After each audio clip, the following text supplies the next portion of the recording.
ganun na lang, sapat na nakasama kita.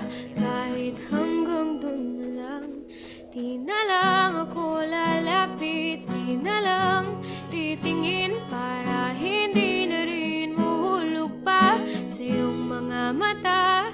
Siguro nga nagpamahal na ako sa'yo, oo, di naman